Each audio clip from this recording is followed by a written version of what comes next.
નમસ્કાર વિદ્યાર્થી મિત્રો, શ્રી કર્મયોગ વિદ્યા સંકુલ હબુકવડ આયોજિત ઓનલાઈન વર્ગોમાં ધોરણ 10ના તમામ વિદ્યાર્થીને આવકારું છું.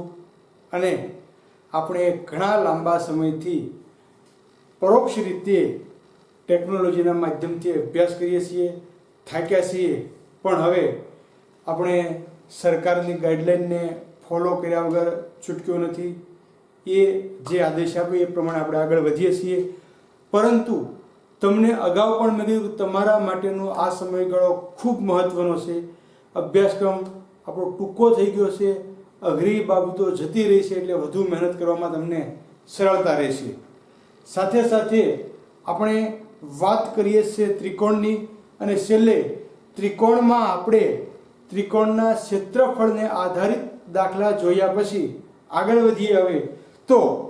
હવે પછીના આપણે પાયથાગોરસનો પ્રમેય અને એને અનુલક્ષીને દાખલા જોવાના છે. એ પહેલાં આપણે અમુક પોઈન્ટ એના જોઈ લઈએ કે જેથી કરી આપણને સરળતાથી આ તમામ દાખલા ઉકેલી શકીએ. તો પ્રથમ પોઈન્ટ જોઈએ છીએ 15મો.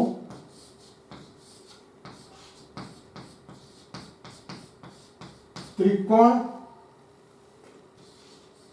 ના પ્રકાર નક્કી કરવા. તમને એવું કહે છે બાજુનું માપ આપેલું હોય અને બાજુ ઉપરથી તમારે ત્રિકોણના પ્રકાર નક્કી કરવાના છે કે આ ત્રિકોણ કયો છે, લઘુકોણ છે, ગુરુકોણ છે કે કાટકોણ છે, એ તમારે એમાં કહેવાનું છે.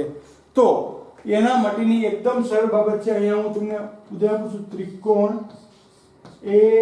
ABC માં માપખૂણો B = 90, તેથી AC કર્ણ થાય. બરોબર? કાટખૂણાની સામેની બાજુ કર્ણ કહેવાય, એટલે AC કર્ણ થાય. તો આના આધારે આપણે ત્રણ પરિણામ લેવાના છે. કે પહેલું પરિણામ છે AB વર્ગ વત્તા BC વર્ગ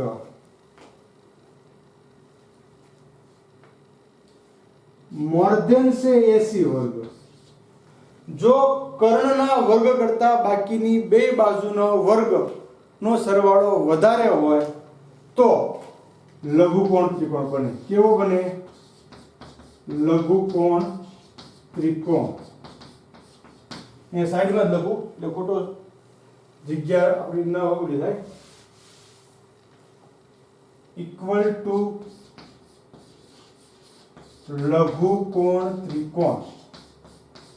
જો બે બાજુના વર્ગનો સરવાળો નાની બે બાજુના વર્ગનો સરવાળો કર્ણના વર્ગ કરતા મોટો હોય તો લઘુકોણ ત્રિકોણ થાય. બીજી બાબત આપણે જોઈએ. AB વર્ગ વત્તા BC વર્ગ ઇક્વલ ટુ AC વર્ગ સમાન થાય તો કાટકોણ.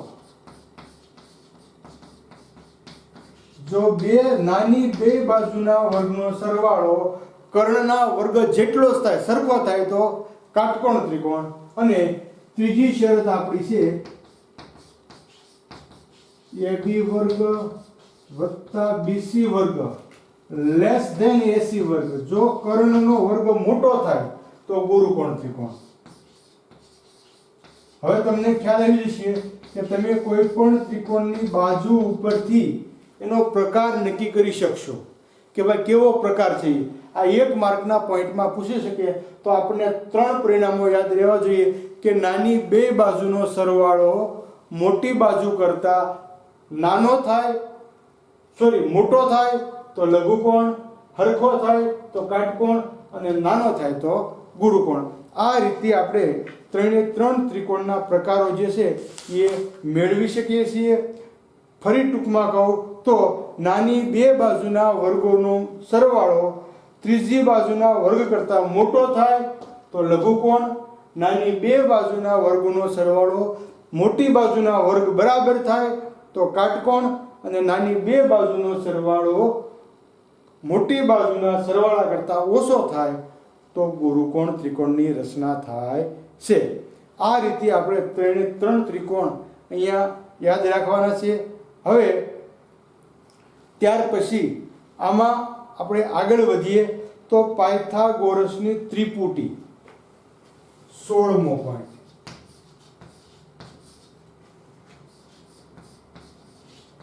પાયથાગોરસની ત્રિપુટી આ તમારે યાદ રાખવાની છે, જેથી કરીને ટૂંકા પ્રશ્નમાં આવ્યું હોય તો તમે સરળતાથી એનો જવાબ આપી શકો। બરોબર, તમે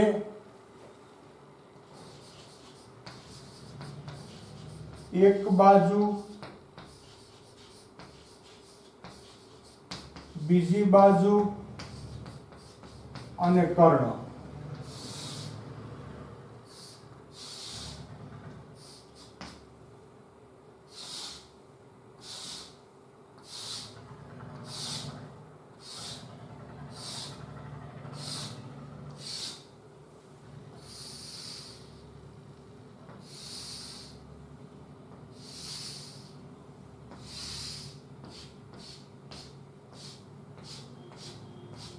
તો આ ત્રિપુટી તમે યાદ રાખો તો તમારે તાત્કાલિક તમને બાજુનું માપ મળી જશે કે સૌથી નાની પહેલી ત્રિપુટી છે 3, 4 અને 5।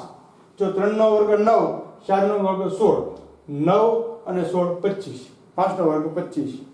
ત્યાર પછી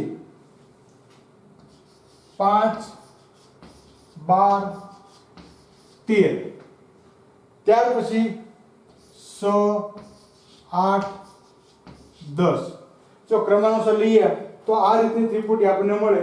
ત્યાર પછી 7, 24 અને 25। કર્ણ હંમેશા મોટો હોય છે, તમે જોઈ લો, કર્ણનું માપ જે છે હંમેશા મોટું જોવા મળશે। ત્યાર પછી આપણે આગળ વધીએ તો 9, 12, 15। ત્યાર પછી આગળ વધીએ તો 9, 40, 41। ત્યાર પછી આગળ વધીએ તો 11, 60, 61।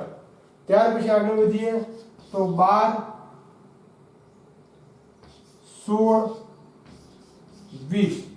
ત્યાર પછી આગળ વધીએ તો 15, 20, 25। આ રીતે આપણને હજી આગળ વધુ ત્રિપુટી મળશે, પણ આટલી ત્રિપુટી તમે યાદ રાખો તો આમાંથી કોઈ પણ એકાદ ત્રિપુટી હોય તો તમે એનો સરળતાથી જવાબ આપી શકો છો। હજી એકાદ ત્રિપુટી આપણે જોયું હોય તો આમાં આપણે મૂકી શકીએ। હું તમને લખાવી દઉં, એકાદ બે મારી પાસે છે આમાં અલગથી, એટલે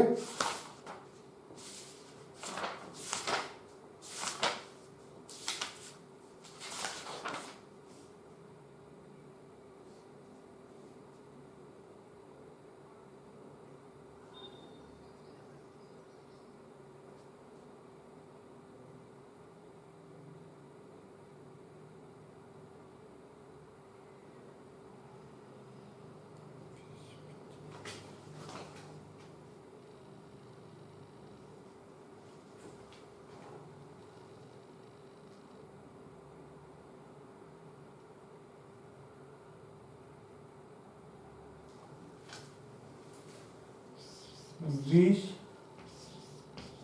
25, 29। તો આ રીતની આપણે ત્રિપુટી જોઈ। આ ત્રિપુટી તમને યાદ રહે તો તમારે ગણતરી કરવામાં સરળતા પડશે। આને કોઈ પણ બાજુ હોય તમે કહી શકો કે ત્રિકોણ કેવો છે એમ, એ આપણે સરળતાથી જાણી શકીએ છીએ। એટલે આ ત્રિપુટી આપણા માટે ખૂબ મહત્વની છે અને એ પ્રમાણે આપણે શીખીએ તો આપણને ક્યારેય કોઈ મુશ્કેલી પડતી નથી। અહીંયા સુધીમાં મેં તમને તમામ ત્રિપુટી જે છે એ સરળતાથી આપી છે। હવે આપણે આગળ વધીએ, કેમ કે અમુક દાખલા એવા છે કે જે તે અલગ અલગ પરિણામ પરથી એની કિંમતની જરૂર પડશે। તો જે તમે ધોરણ 8 અને 9માં સિદ્ધાંતો ભણ્યા છો એ સિદ્ધાંતો હું અહીંયા તમને ટૂંકમાં લખીને સમજાવું છું। 17મો પોઈન્ટ આપણે જોઈએ।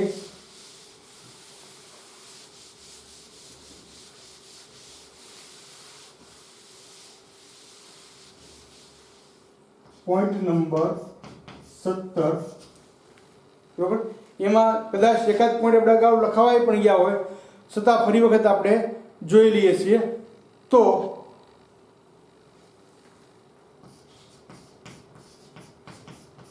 ત્રિકોણના અન્ય ગુણધર્મો, આપણે અગાઉ ત્રિકોણના ગુણધર્મો જોઈ ગયા છીએ. કદાચ કોઈ ગુણધર્મ રિપીટ થતો તો કોઈ વાંધો નથી, પણ એક પણ બાકી નહીં રહી જાય એ મહત્વનું છે. તો પહેલો આપણે જોઈએ કાટકોણ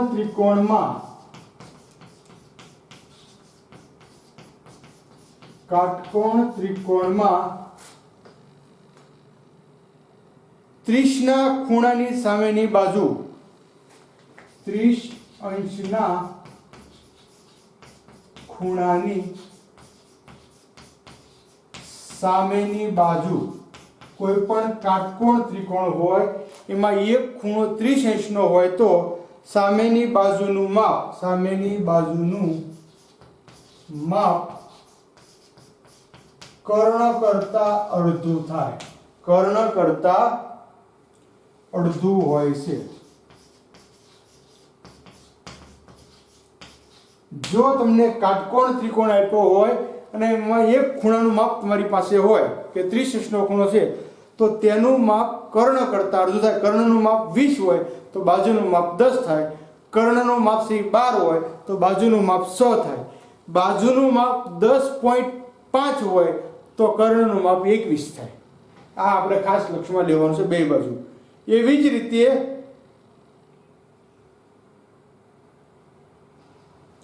બીજો સિદ્ધાંત છે કાટકોણ ત્રિકોણ માટેનો કે કાટકોણ ત્રિકોણમાં કર્ણ પર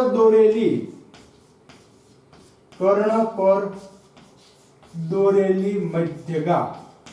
કોઈ પણ કાટકોણ ત્રિકોણમાં તમે કર્ણ પર મધ્યગા દોરો તો કર્ણ પર દોરેલી મધ્યગા નું માપ કર્ણ કરતા અડધું થાય. જો બે કર્ણ કરતા અડધું છે પણ 30ના ખૂણાની સામેની બાજુ અને કર્ણ પર દોરેલી મધ્યગા, તો આ બંને સિદ્ધાંત તમને ટૂંકમાં સમજાવું કે આ ત્રિકોણ જે છે એ ABC કાટકોણ છે, બરોબર. આ ખૂણાનું માપ 30 હોય તો આ બાજુનું માપ શું? તો આનું 10 તો આનું 5 થાય, અડધું મળે. 30ના ખૂણાની સામેની બાજુનું માપ અડધું થાય. જો આ 30નો ખૂણો હોય તો આનું માપ 5 થાય. એટલે કઈ રીતનો ખૂણો છે એ જોવાનું છે. અને કાટકોણ ત્રિકોણમાં કર્ણ પર દોરેલી મધ્યગા, અહીંથી તમે કર્ણ ઉપર મધ્યગા દોરો તો આ BM નું માપ જે છે એ AC કરતા અડધું થશે. એટલે આમ લખી શકીએ આપણે કે BM = 1/2 AC બરાબર 10/2 એટલે 5. આ રીતે આપણને જવાબ મળે છે. તો બંને સિદ્ધાંતો આપણે યાદ રાખીએ કે કાટકોણ ત્રિકોણમાં 30 અંશના ખૂણાની સામેની બાજુનું માપ કર્ણ કરતા અડધું મળે છે. કાટકોણ ત્રિકોણમાં કર્ણ પર દોરેલી મધ્યગાનું માપ કર્ણ કરતા અડધું મળે છે. ત્યાર પછી સમબાજુ ત્રિકોણ.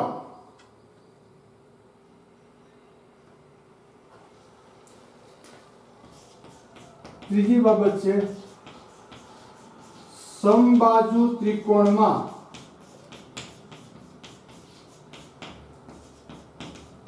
કોઈ પણ બાજુની મધ્યગા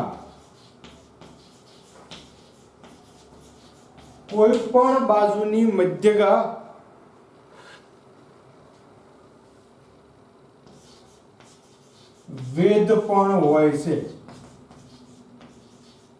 કોઈ પણ ત્રિકોણ સમબાજુ ત્રિકોણ તમે દોરો એની મધ્યગા દોરો એટલે વેધ જ બને, 90 અંશનો ખૂણો બને તેને, બરોબર. તો એ પ્રમાણે આપણે જોઈએ તો આના આધારે બે માપ મળશે આપણને કે સમબાજુ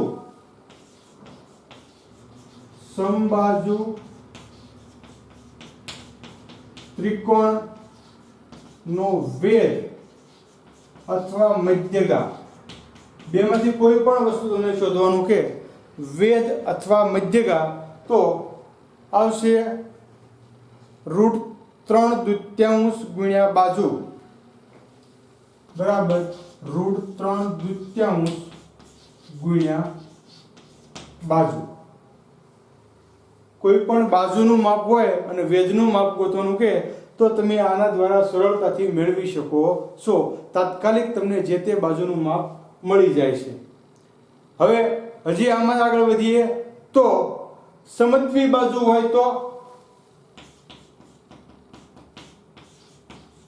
સમદ્વિ બાજુ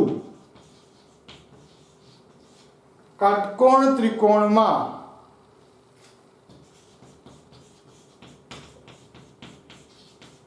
સમદ્વિ બાજુ કાટકોણ ત્રિકોણમાં કર્ણનું માપ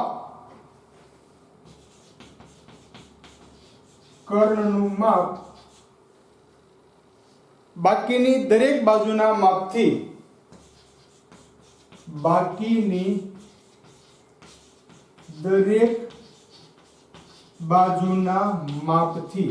કર્ણનું જે માપ છે એની સિવાયની બે બાજુ હરખી જ હોય ને, સમબાજુ હોય એટલે સમદ્વિ બાજુ હોય એટલે દરેક બાજુના માપથી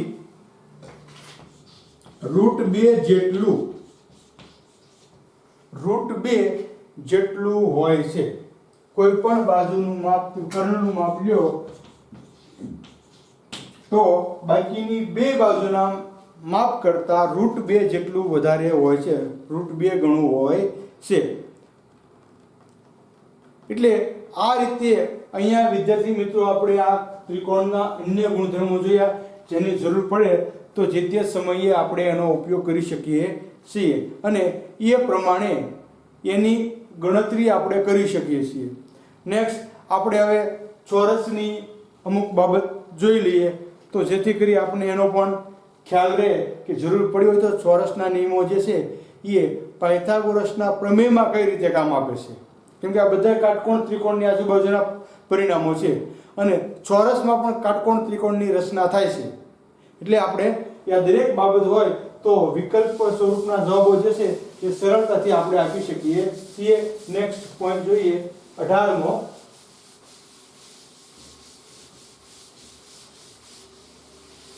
આપણે તમામ ચતુષ્કોણના ગુણધર્મો પણ મેં તમને આમાં લખાવેલા છે. તો હવે 18મા પોઈન્ટમાં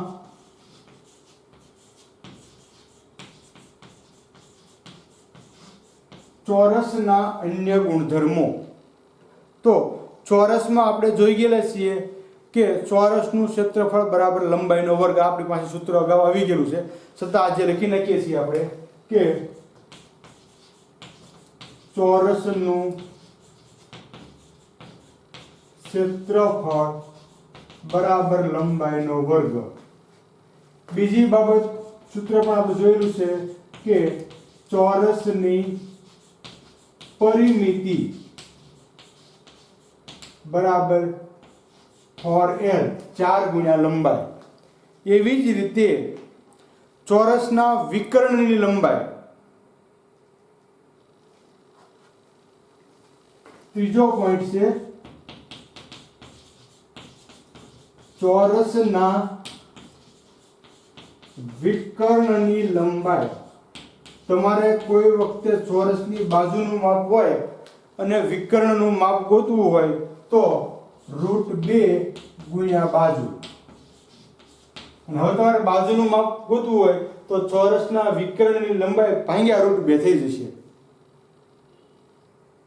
આના આધારે તમે તાત્કાલિક એનું માપ મેળવી શકો. ચોરસની બાજુની લંબાઈ ગોતવી હોય તો આ √2 છે છેદમાં જતા રહેશે. લખતો નથી હું. ચોરસનું ક્ષેત્રફળ,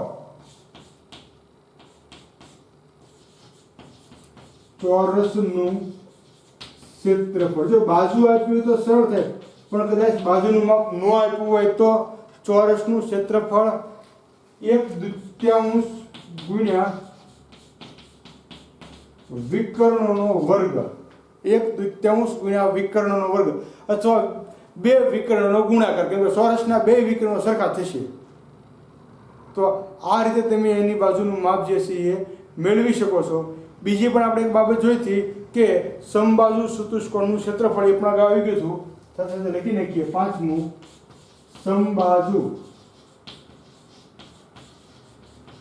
ચતુષ્કોણનું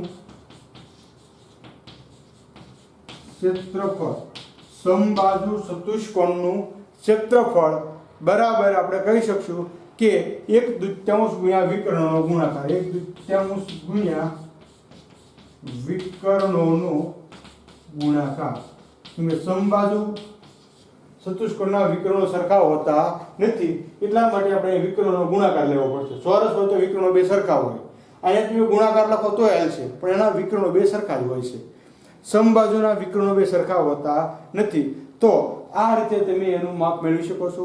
વિદ્યાર્થી મિત્રો, આજે આપણે મહત્વના 3 પોઈન્ટ 15, 16 અને 17, 15મો પોઈન્ટ ત્રિકોણનો પ્રકાર નક્કી કરવાનો છે.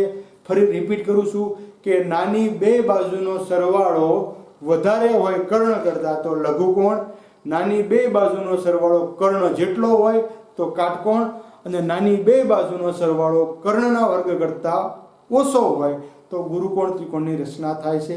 ત્યાર પછી આપણે ત્રિકોણના સિદ્ધાંતો જોયા અને છેલ્લે આપણે ચોરસના સિદ્ધાંતો જોઈ અને હવે આપણે આગળ વધીએ છીએ. સ્વાધ્યાય 6.5 એનો પ્રથમ દાખલો આપણે જોઈએ.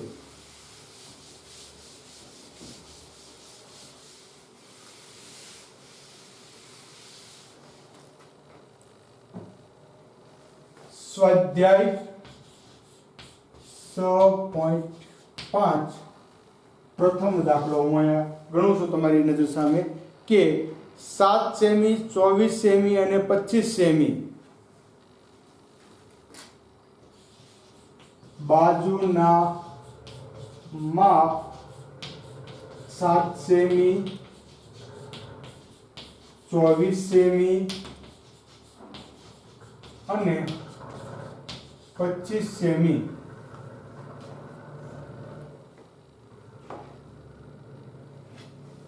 છે તો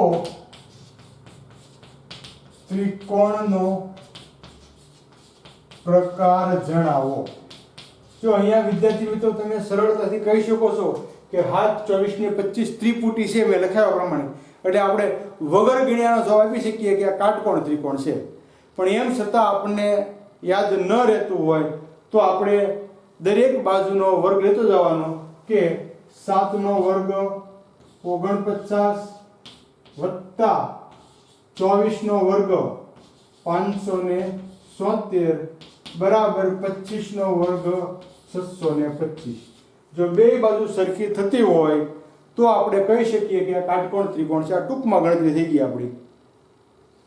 તો તેથી 9 ને 6 15 નો 5 વધ્યા 1, 7 ને 4 11 ને 12 નો બગડો વધ્યા 625 ઇક્વલ ટુ 625. બે બાજુ સરખી છે એટલે ત્રિકોણનો પ્રકાર કેવો આવશે? કાટકોણ ત્રિકોણ. અને આમાં કર્ણ કયો છે? મોટી બાજુ કઈ છે? તો કર્ણ આવશે 25. કર્ણ બરાબર 25. તમે બે વસ્તુ મેળવીશો, કર્ણ કયો છે અને મોટી બાજુ જે છે હંમેશા કર્ણ થાય એટલે મોટી બાજુ 25 એનો કર્ણ. બંને સરવાળો સરખો હોવાથી આપણે શીખ્યા પ્રમાણે કે નાની બે બાજુના વર્ગોનો સરવાળો મોટી બાજુના વર્ગ જેટલો હોવાથી, અથવા આમ પણ તમે લખી શકો છો 7 નો વર્ગ 24 નો વર્ગ બરાબર 25 નો વર્ગ. 7 નો વર્ગ 49, 24 નો 577, 25 નો 625. મેં તમને અગાઉ જ્યારે તમે 9મા ધોરણમાં ત્યારે તમને 30 સુધીના વર્ગો પાકા કરવાના કીધા તો તમે અહીંયા સરળતાથી એનો જવાબ લખી શકો છો આવડતો હોય એટલે. તો આપણે કોઈ પણ જાતની મુશ્કેલી પડતી નથી. એટલે આ રીતે આપણે એનો પ્રકાર નક્કી કરી જોયો. નેક્સ્ટ બીજો દાખલો આપણે જોઈએ. દાખલા નંબર 2. તો બીજો દાખલો છે 50 સેમી, 80 સેમી ને 100 સેમી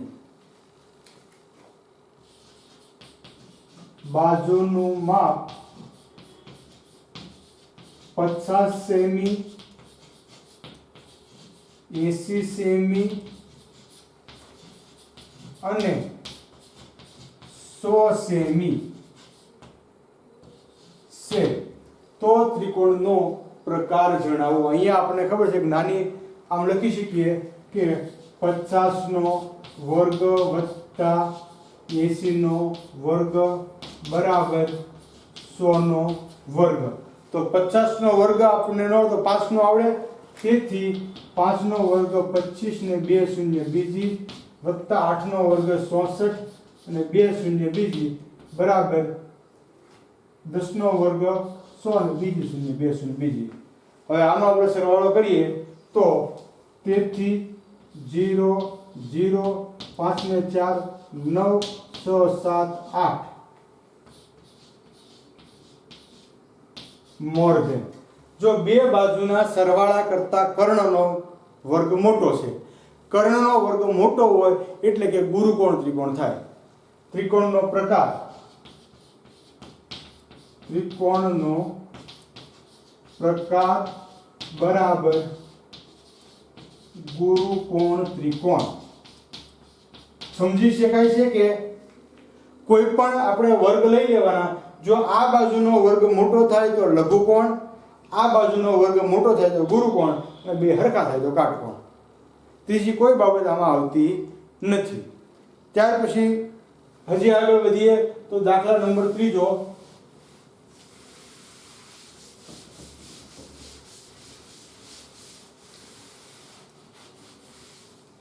દાખલા નંબર ત્રીજો. ત્રીજા દાખલામાં આપણને કીધું છે કે 3 સેમી 8 સેમી ને 6 સેમી, 3 સેમી 8 સેમી અને 6 સેમી બાજુના માપના ત્રિકોણનો પ્રકાર જણાવો. 3 સેમી 8 સેમી અને 6 સેમી બાજુના માપના ત્રિકોણનો પ્રકાર જણાવો. આનો પ્રકાર તમારે નક્કી કરવાનો છે.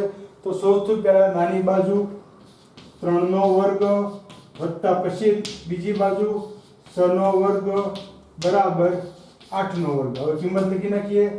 તેથી 9 વત્તા 6 નો વર્ગ 36 બરાબર 64. તો 9 ને 5 9 ને 6 15 નો 5 વધ્યા 45 મોર ધેન છે 64. 45 નાના છે અને 64 મોટા છે એટલે ત્રિકોણ કેવો થઈ ગયો? ગુરુકોણ ત્રિકોણ થશે. ગુરુકોણ ત્રિકોણ. ત્રિકોણનો પ્રકાર છે ગુરુકોણ ત્રિકોણ. તો હવે આ પ્રમાણે હું તમને બીજા એકાદ બે દાખલા વર્કમાં આપું છું જે તમારે જાતે ગણવાના રહેશે અને એનો જવાબ તમારે સહી મેળવવાનો રહેશે.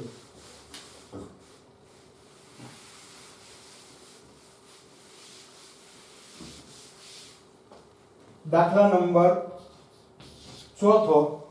ચોથો દાખલો છે 13 સેમી 12 સેમી અને 5 સેમી.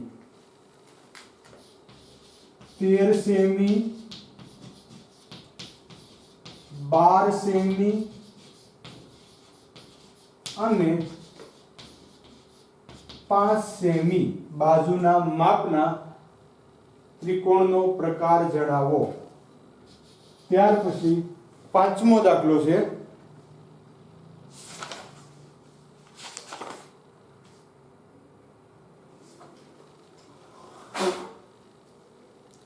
પાંચમો દાખલો આપણે જોઈએ.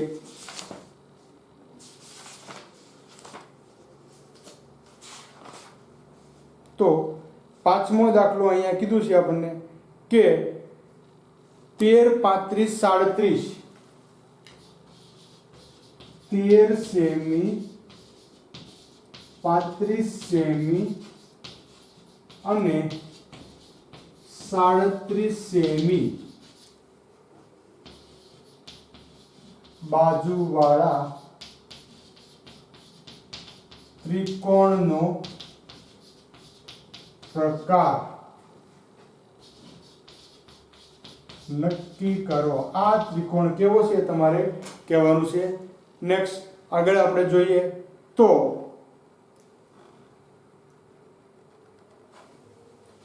છઠ્ઠો દાખલો છે 20 સેમી 29 સેમી અને 25 સેમી 20 સેમી 29 સેમી અને 25 સેમી, સોરી 20 સેમી, 21 સેમી અને 25 સેમી, 20 સેમી, 21 સેમી અને 29 સેમી બાજુવાળા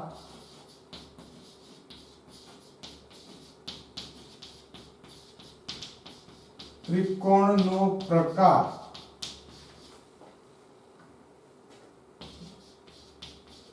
નક્કી કરો. તો આ રીતના 3 દાખલા મેં તમને ગણાવ્યા છે અને આ 3 દાખલા તમારે જાતે ગણવાના છે, જેથી કરી તમને ત્રિકોણના પ્રકાર કઈ રીતે બની શકે એ ખ્યાલ આવી શકે અને કઈ ત્રિપુટી છે કઈ ત્રિપુટી નથી એ તમે નક્કી કરી શકો. ઘણી વખત દાખલા એ રીતના પૂછાય કે નીચે આપેલા ત્રિકોણમાંથી કઈ કાટકોણ ત્રિકોણની ત્રિપુટી છે જણાવો.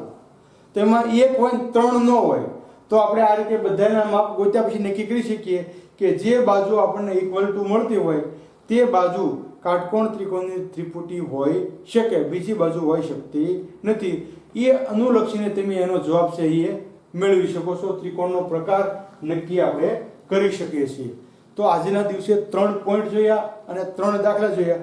એક જ દાખલો આપણે હજી આગળ જોઈએ અને એની ગણતરી કરીએ કે કઈ રીતે દાખલો આપણે ગણી શકીએ છીએ અથવા કઈ રીતે આપણે એનો જવાબ મેળવી શકીએ છીએ.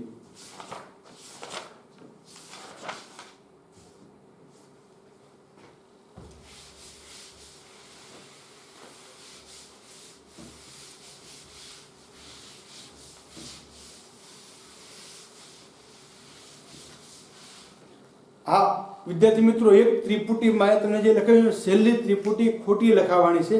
છેલ્લી ત્રિપુટીમાં તમારે 20, 21 અને 29 આવે છે. મેં ભૂલમાં 25 લખ્યું છે તો તમે સાથે સાથે સુધારી નાખજો કે પાયથાગોરસની ત્રિપુટીમાં છેલ્લી ત્રિપુટીમાં જે લખાવી છે 20, 25, 29 એમાં 25 ખોટા છે.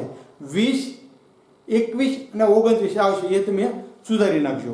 નેક્સ્ટ આપણે 7મો દાખલો જોઈએ. તો 7મો દાખલો, એક નિસરણી દિવાલને અડેલીને એવી રીતે ગોઠવેલી છે. એક નિસરણી દિવાલને અડેલીને એવી રીતે ગોઠવેલ છે. નિસરણી દિવાલે ગોઠવેલ છે કે નીચેનો છેડો દિવાલથી 2.5 મીટર દૂર રહે છે. ગોઠવેલી છે કે નીચેનો છેડો દિવાલથી 2.5 મીટર દૂર રહે છે.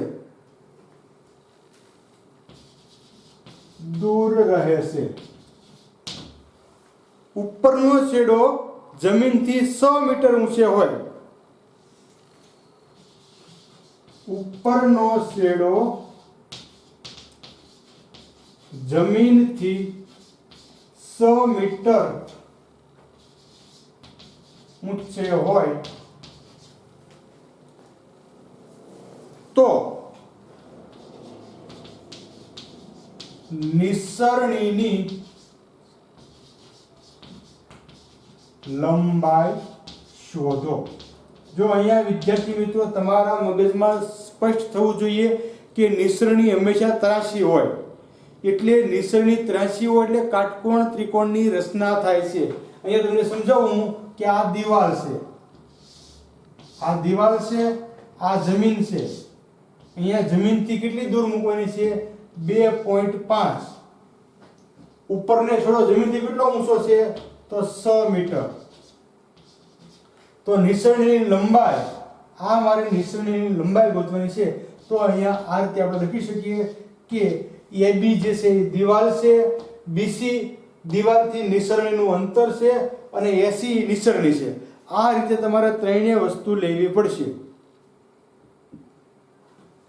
તો ધારો કે આપણે જે બનાવ્યું એ પ્રમાણે આન્સરમાં AB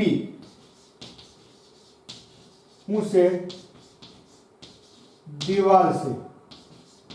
AB બરાબર 100 મીટર અથવા જમીનથી નિસરણીનું અંતર છે. એવી જ રીતે BC જમીનથી નિસરણીનું અંતર, તેથી BC બરાબર 2.5 મીટર અને AC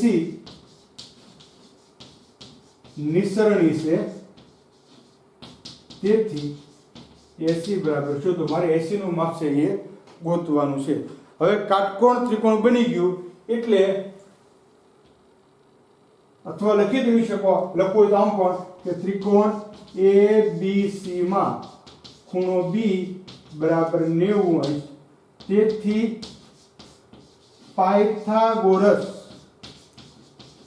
ના પ્રમેય મુજબ, જો અહીંયા આપણે પાયથાગોરસના પ્રમેયનું પરિણામ આવશે કે કર્ણના વર્ગ બરાબર બાકીની બે બાજુ, એટલે AC વર્ગ બરાબર AB વર્ગ વત્તા BC વર્ગ હું આ રીતે લખી શકું.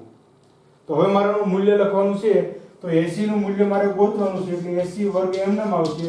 AB નું મૂલ્ય મારી પાસે 6 છે, એટલે 6 નો વર્ગ વત્તા BC નું મૂલ્ય 2.5 નો વર્ગ, તેથી AC વર્ગ બરાબર 36 વત્તા 25 નો વર્ગ 625, 6.25. આ રીતે મને એનું માપ જે છે એ 6.25 મળે છે. તો બંનેનો ગુણાકાર કરતા તેથી સરવાળો AC વર્ગ બરાબર 612 તેથી AC બરાબર, હવે મારે 42.65 નું વર્ગમૂળ લેવાનું છે. પોઈન્ટ થી તો કપાઈ જશે એટલે પોઈન્ટ ધ્યાનમાં લેવાનો નથી. તો અહીંયા હું લખું છું કે 42.65, તો 60 નો વર્ગ કેટલો આવશે? 3600. 70 નો વર્ગ કેટલો આવશે? 49. આ બેની વચ્ચેની સંખ્યા આપણે ગોતવાની છે, જેનો એકમનો અંક વર્ગ થતા 5 મળતો હોય તો એક જ સંખ્યા આવશે. 60 અને 70 વચ્ચેની 65, 5 ગુણ્યા 65 જોઈ લેવો, મળે નથી મળતું, એક જ જવાબ મળે, આપણે બીજો પણ જવાબ મળતો નથી કે જે બે સંખ્યાનો ગુણાકાર 5 થતો હોય. તો 0 6 5 30 વધી આવી 3 6 6 37 37 38 39 5 5 25 વધી આવી 2 6 5 30 ને 2 32 5 2 9 10 11 12 વધી આવી 1 42.25 મળી ગયા આપને. એટલે 6.5 આ આપણને AC નું માપ મળ્યું, નિસરણીનું માપ મળ્યું. હવે લખી શકીએ કે નિસરણીની લંબાઈ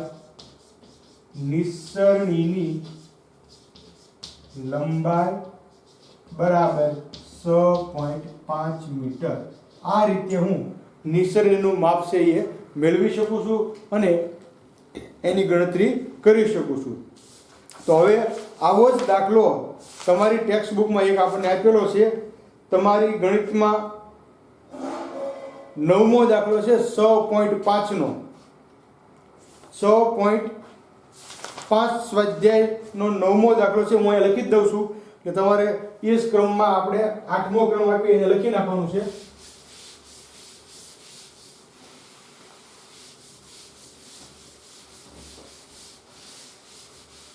આઠ દાખલામાંથી 4 દાખલા મેં તમને ગણાવ્યા અને 4 દાખલા મેં તમને લેસનમાં આપ્યા છે, એટલે એ પ્રમાણે આપણે યાદ રાખીશું.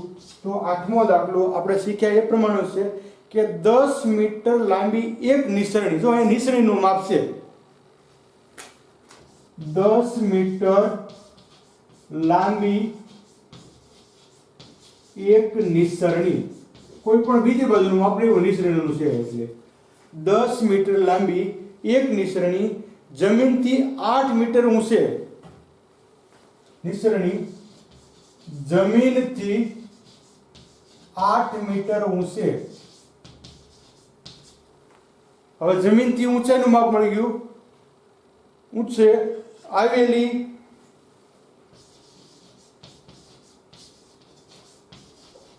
એક બારીને અડકે છે, એટલે ઊંચાઈ એની 8 મીટર થઈ ગઈ, નિસરણીની લંબાઈ જે છે એ 10 મીટર થઈ ગઈ. તો નિસરણીના નીચેના છેડાનું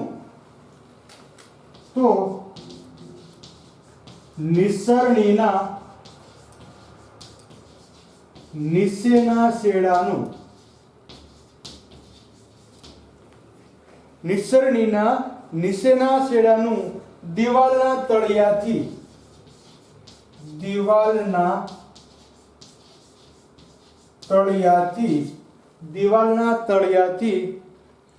અંતર શોધો. તમારે દિવાલના તળિયાથી નિસરણી કેટલી દૂર છે એ અંતર મેળવવાનું છે. તો આ રીતે વિદ્યાર્થી મિત્રો આપણે દિવાલ અને નિસરણી વચ્ચેનું અંતર અહીંયા જોઈ શકીએ છીએ. તમે ગણવા માટે પ્રયત્ન કરજો. કુલ 4 દાખલા મેં તમને લેશનમાં આપ્યા છે. 4 દાખલા સરળ છે. 2 રીત શીખ્યા, બંને રીતના છે. હવે પછીના દાખલા આપણે નેક્સ્ટ પીરિયડમાં જોઈશું. ખૂબ ખૂબ ધન્યવાદ.